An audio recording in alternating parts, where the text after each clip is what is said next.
Good evening. This programme is usually about objects in the night sky, and this month it is about our sun in the daytime sky. Without the sun's light and heat, life would be impossible here on Earth, and we are fortunate that our sun is not a variable star. The Earth's axis is inclined by 23.5 degrees, so the sun provides us with the 4 seasons, as shown here. We also have eclipses of the sun. The sun is 400 times further away from us than the moon, and by good fortune, the angular diameter of the moon is about the same as that of the sun. The Earth goes around the sun, and the moon goes around the Earth. On special occasions, the sun, moon and Earth line up, and the moon's shadow falls onto the Earth's surface. There are 3 types of solar eclipses: total, annular and partial. During a total solar eclipse, the moon's shadow falls onto the Earth. The dark inner shadow is called the umbra, which is about 150 kilometers wide, and anyone inside the umbra will see the total eclipse. The lighter outer shadow is a penumbra. All the people under this shadow will only see a partial eclipse. There was a fine total eclipse of the sun seen over Central America on August the 21st, which was viewed by thousands of people. Here is a photo of the American eclipse, which was a wonderful sight. The next good solar eclipse will be that of the 14th of December 2020, which will be visible across South America.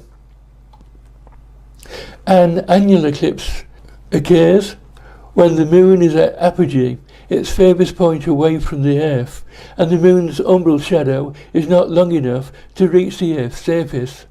People inside the umbra will now see the moon pass in front of the sun, and then a ring of the sun is seen around the moon. The next annular eclipse will be that of the 19th of December 2019, which will be visible across the Philippines and the southern tip of India. During a partial solar eclipse, the moon's umbral shadow misses the Earth entirely, and only a partial eclipse is visible. The next reasonably good partial solar eclipse will be that of the 6th of January 2019, which will be visible across eastern China and Russia. The sun is also responsible for the displays of the aurora. The solar wind streams towards us at incredible 800 kilometers a second and takes about 2 days to arrive here on Earth. When the sun's solar wind comes to the polar regions, the charged particles follow the magnetic field lines down into the ionosphere, and we see the green or red bands of colour we now know as the aurora borealis, the northern lights. There is also the phenomenon we call the green flash, that sometimes occur just before sunset or right after sunrise. When the conditions are right, a green spot is visible above the upper limb of the sun's disk. The green appearance usually lasts for no more than a second or 2. Green flashes occur because the atmosphere can cause the light from the sun to separate out into different colours. We have been studying the sun for over 400 years, ever since the Italian astronomer Galileo Galilei discovered sunspots in 1610, and yet there are still some mysteries waiting to be solved. Why is the sun's corona extremely hot? The corona has a temperature of over 1 million degrees compared to that of the photosphere, which is less than 6,000 degrees. Imagine standing around a roaring campfire, roasting s'mores. You feel the warmth of the flames as the marshmallows crackle. Now, back away. You get cooler, right? That's not how it works on the sun. The visible surface of the sun has a temperature of 10,000 degrees Fahrenheit. Backing away from the inferno should cool things down, but it doesn't. Instead, the sun's upper atmosphere, or corona, sizzles at millions of degrees, a temperature 200 to 500 times higher than that of the roaring furnace below. For more than a half century, astronomers have tried to figure out what causes the corona to be so hot. It's one of the most vexing problems in astrophysics. Solar physicist Bart Depontieu of the Lockheed Martin Solar and Astrophysics Laboratory says, "The problem of coronal heating was first discovered in the 1940s. The problem involves a variety of complex physical processes that are difficult to directly measure or capture in theoretical models." On June 27, 2013, with campfires blazing around the USA, NASA launched the Interface Region Imaging Spectrograph, IRIS, a space-based solar observatory designed to get to the bottom of how the solar atmosphere is heated. IRIS studies the transition region between the sun's surface and the corona, explains Depontieu, who is the science lead of the observatory. It can track the temperature and motions of hot gas at unprecedented spatial, temporal, and spectral resolution. Most researchers agree that the corona is probably heated in several different ways. For instance, plasma waves from the sun can rise into the corona and crash, depositing their energy there. At the same time, heat bombs could be going off. These explosions happen when magnetic fields in the corona crisscross and realign, exploding like a miniature solar flare. One of the big questions of coronal heating has been, is the corona heated everywhere at once, or is heat delivered in discrete, bomb-like events? Depontieu says, these two possibilities are very different, but the distinction can be difficult to observe. The problem is the corona is a great thermal conductor. If a heat bomb goes off, the resulting heat rapidly spreads out over a large region. Blink, and it looks much the same as uniform heating.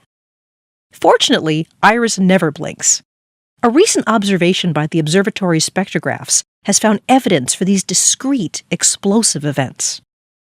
Paola Testa of the Harvard-Smithsonian Center for Astrophysics, lead author of the paper reporting the results, says, because IRIS can resolve the transition region 10 times better than previous instruments, we were able to see hot material rushing up and down magnetic fields in the low corona.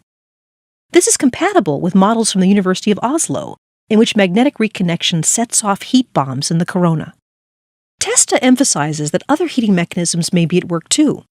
Even so, these new observations could help tease out how much of the heating comes from discrete heating events, helping researchers sort out a decades-old puzzle of great complexity.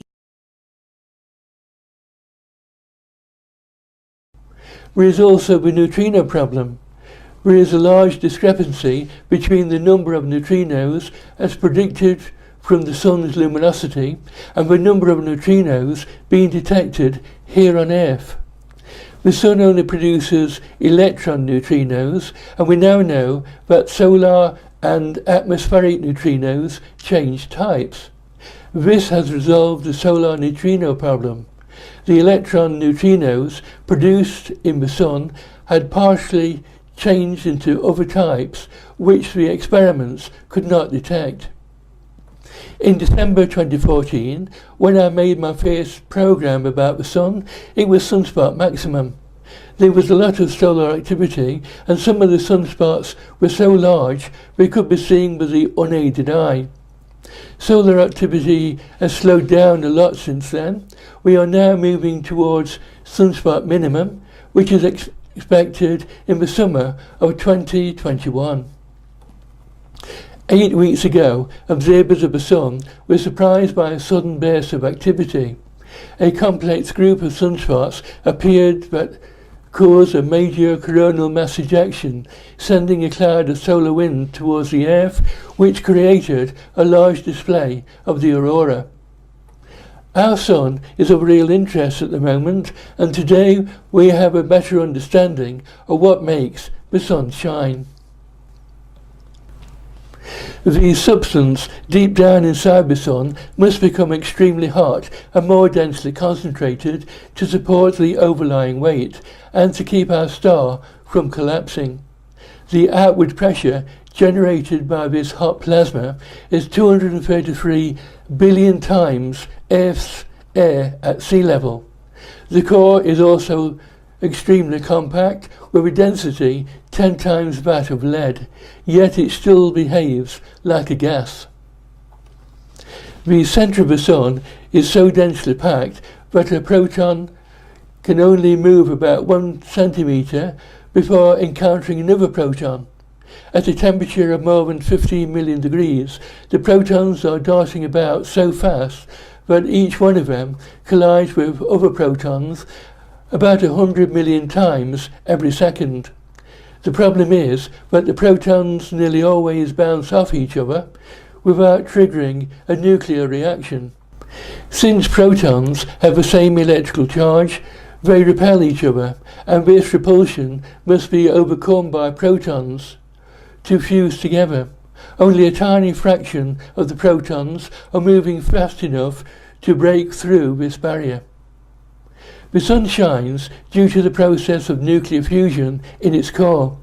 The whole of the Sun is a plasma in which the atoms are moving so quickly that their electrons are stripped away, leaving behind their nuclei. The nucleus of a hydrogen atom is a proton, and the hydrogen-burning reactions that fuel the Sun are collectively called the proton-proton chain.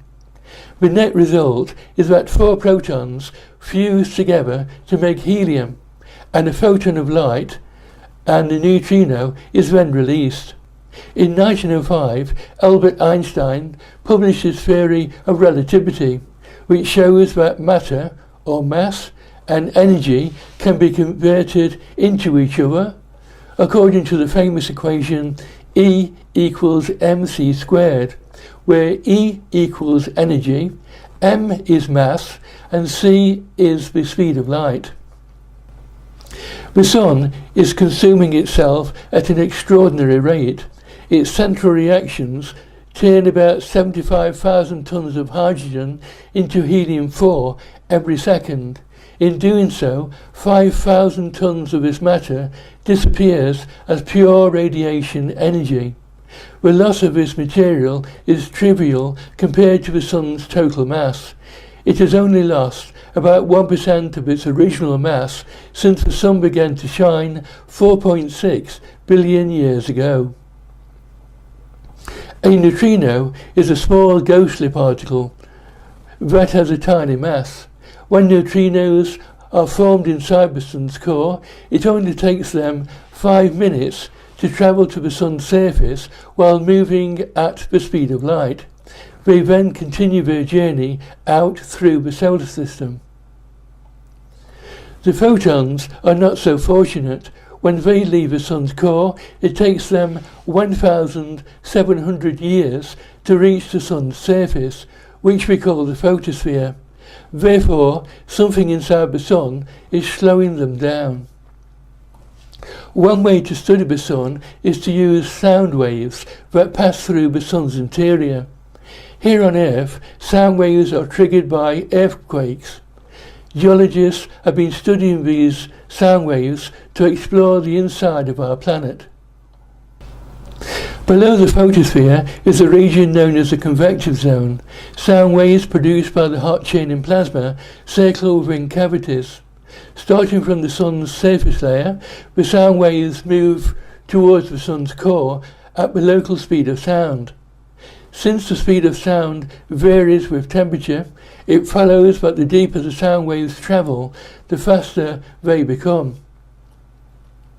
Because the speed of sound changes with temperature, inside the Sun, we travel more quickly through areas with higher temperature and pass slowly through layers of cooler temperature, so astronomers can use this to their advantage to see what's inside the Sun. To do this, they observe waves of sound in the photosphere. Sound waves that have travelled far into the Sun move vertically up to the Sun's surface. When they hit it, our entire star rings like a bell. The NASA Solar and Heliospheric Observatory, or SOLO, carries 2 instruments to study the Sun's sound waves: the Michelin Doppler Imager, MIDI, and the Global Oscillations at Low Frequency, GOLF. They record periodic changes in the wavelength of sunlight from the photosphere using the Doppler effect. Light moving away from us is stretched out, causing the light to be red-shifted. The light coming towards us is compressed towards the high frequency end of the spectrum, which creates a blue shift. The SOHO instruments help astronomers to see the sun's sound waves as they move through the sun. Outside the sun's core is a radioactive zone where the temperature decreases. It is about 15 million degrees at the bottom and 1.5 million degrees at the top of this layer. The plasma here is so dense that photons can travel only a short distance before they are absorbed or scattered by another particle. It therefore takes about 1,700 years for photons from the sun's core to leave this layer. Light photons then enter the region called the tacholine, which is the region of the sun between the radioactive zone and the convective zone. Here the photosphere rotates as a normal fluid plasma, with the poles turning slowly and the equator rotating more quickly, which allows large magnetic fields to form. We next come to the layer of the sun we call the convective zone. The plasma here is like porridge in a saucepan on a hot stove. Convection currents continually carry the hot plasma from below up to the surface of the sun. So when the light photons enter the convective zone, we are given a fast ride up to the photosphere, and then they are radiated away as sunlight. There is observable detail on the sun's surface, but a word of warning: do not point a telescope or binoculars straight at the sun and then look through the eyepiece. Focusing all of the sun's light and heat onto your eyes runs the risk of permanent blindness, so please be very careful when you study the sun. The plasma that makes up the photosphere is very rarefied. It is about 10,000 times less than the air we breathe. The pressure is extremely low, and the depth of the photosphere is only about 500 kilometers. It is a transparent layer which acts like a lens, so we can see the detail under it. Without the photosphere, the sun's features would appear foggy and out of focus, so it is an essential part of the sun. There are magnetic field lines in the sun's plasma that act in a way similar to elastic bands. They are stretched around the sun's interior as the sun rotates. A tightly squeezed loop of magnetism then bursts through the solar surface, creating a sunspot. At the foot of the loop, the magnetism cools the gas, making it darker than the surrounding surface of the sun. The more powerful the magnetic loop, the more extensive and darker the sunspot.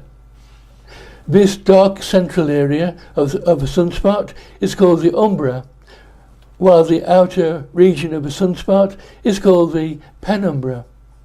The temperature of a sunspot is below 4,000 degrees centigrade, well below that of the 5,700 degrees of the surrounding surface.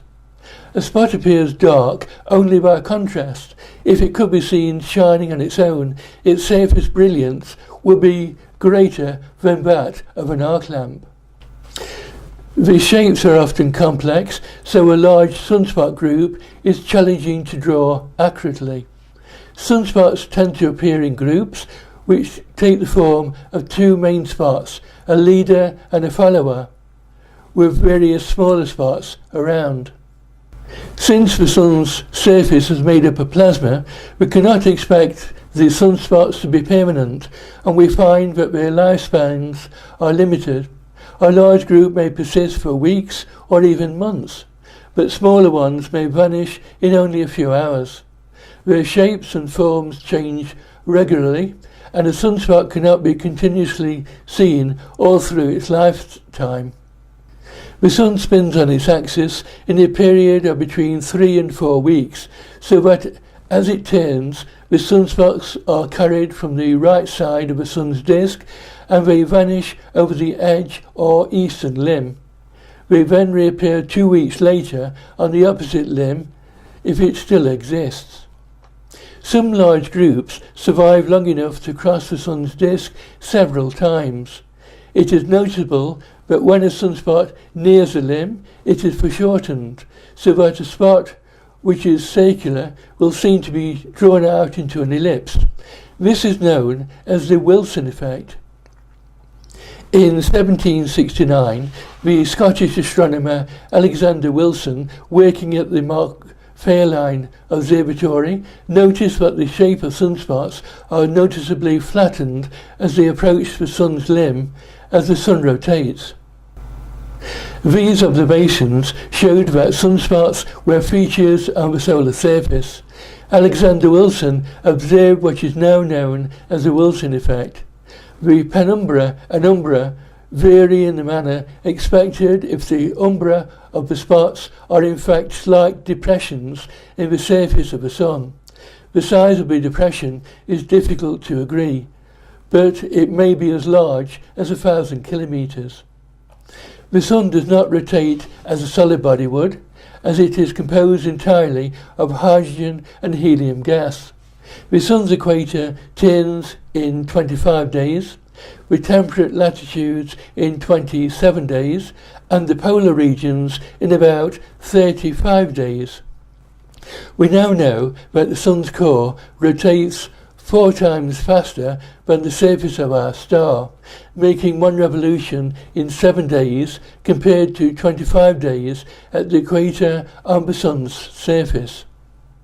Sunspots follow an 11-year period known as the solar cycle, which was discovered by Heinrich Schweb in the 19th century. Every 11 years or so, it is particularly energetic, and there may be many spot groups visible at the same time. Activity then dies down, and at sunspot minimum, the disk may be free of sunspots for weeks at a time, but then the action builds up once more until the next maximum is reached.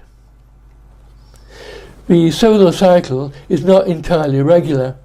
The last sunspot maxima occurred in April 2014 when the Sun was extremely active, and there were many cases of spots visible to the naked eye under suitable conditions. The next minimum is expected around 2021. The American astronomer George Ellery Hale, who was born in 1868, is known for inventing the spectroheliograph, with which he made his discovery of solar flares. Here is a photo of the first spectroheliograph installed at the Meudon Observatory just outside Paris in France. Modern spectroheliographs are compact enough for amateur astronomers to use with very good results. As shown here, there are 2 makes of instruments, the Coronado and the Lunt solar telescopes. Later work demonstrated a tendency for the east-west alignment of magnetic polarities in sunspots with mirror symmetry of the solar equator. Hale found that the polarity in each hemisphere switched direction from one sunspot cycle to the next.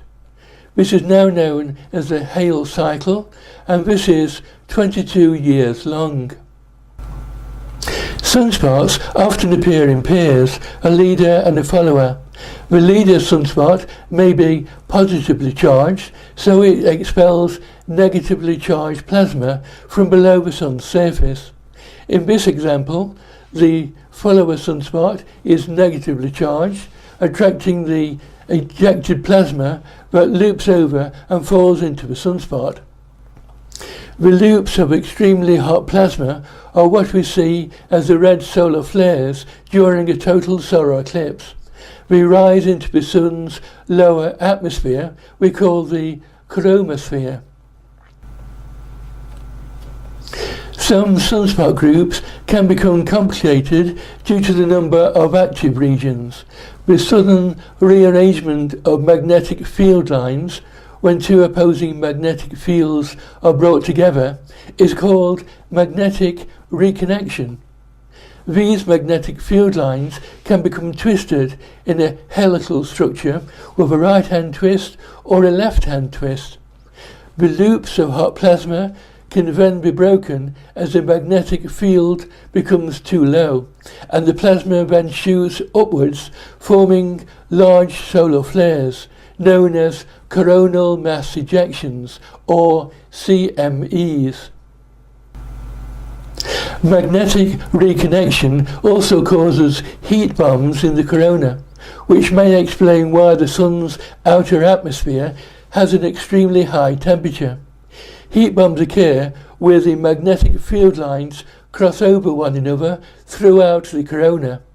This is why the size and shape of the corona varies in size depending on whether the Sun is at sunspot maxima or sunspot minima.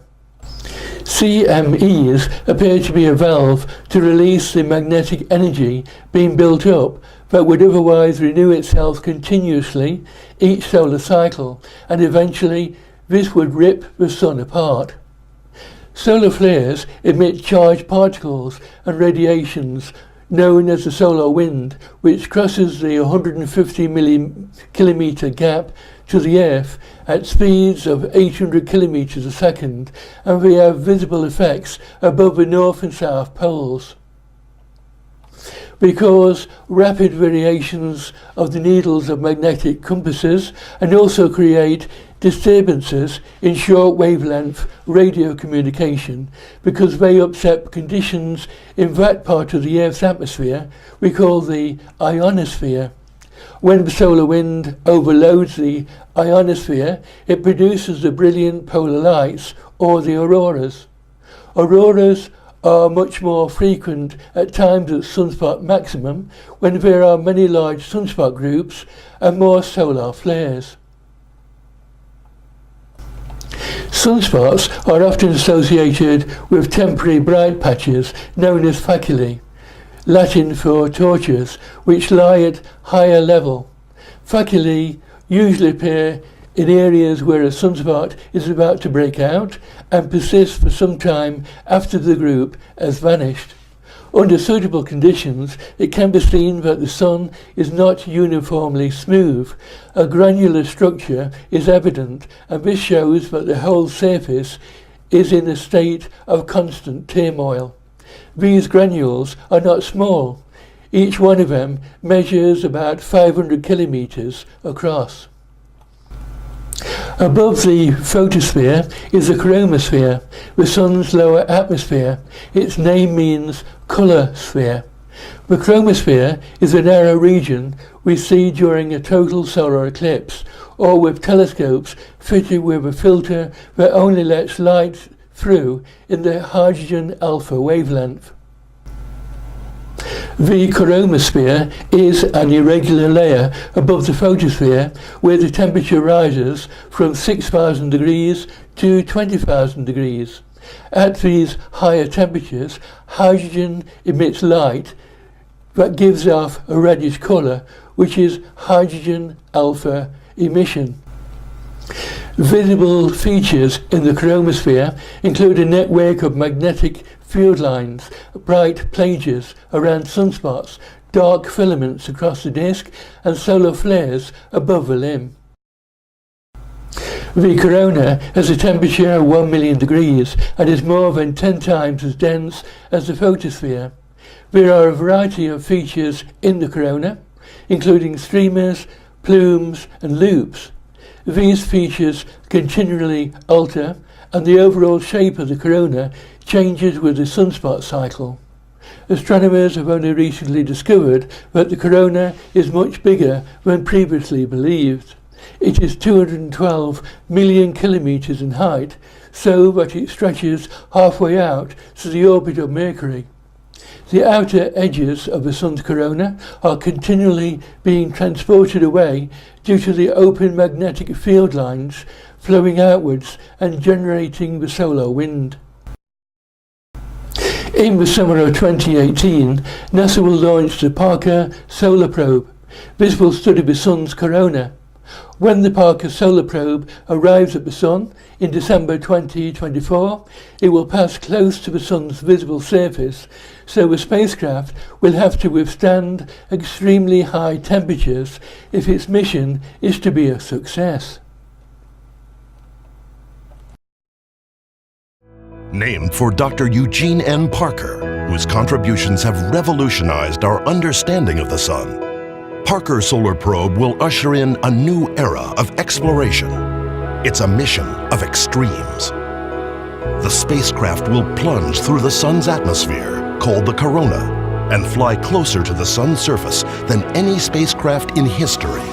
More than 7 times closer.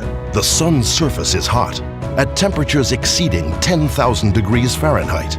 But the real surprise is, its atmosphere is even hotter, 300 times hotter. Facing the corona's brutal heat and radiation conditions, Parker Solar Probe will finally provide answers to some of the most important questions about how our Sun works. As Parker Solar Probe speeds around the Sun making these measurements, it's moving at over 430,000 miles per hour. That's like traveling from New York to Tokyo in less than a minute. This mission is the culmination of 60 years' work by the best and brightest scientific and engineering minds. Today, our technology will let us achieve our dreams, to reveal the secrets of the corona and our Sun, and to one day help better protect technology from the threats of space weather. In 2018, we will launch Parker Solar Probe, humanity's first mission to touch the Sun.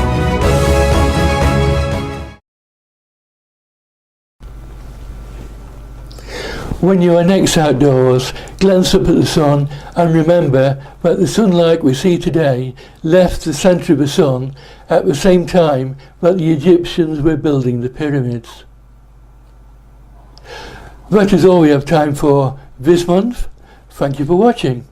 The 2018 Yearbook of Astronomy is published in November, and it contains monthly star maps along with a monthly sky guide showing where you can find the moon and planets throughout the year. The yearbook is also available as an e-book. If you wish, you may pre-order your copy from the Amazon website. If you like these programs, please share them with your friends and members of your local astronomical society. Until we come back next month, good evening.